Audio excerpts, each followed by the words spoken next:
बेईमान बनल बा। जब 4 दिन खातिर लोगवा में हमान बनल बा। जब 4 दिन खातिर लोगवा में हमान बनल बा। कुछो न संगे जाई केतनो करबो हाय हाय। संगवा कुछो न जाई एगो कफन ओढ़ के जाई है विधान बनल बा।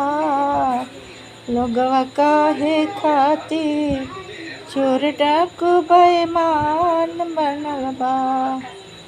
लोगवा काहे खातिर चोर डाकू बेईमान बनल बा।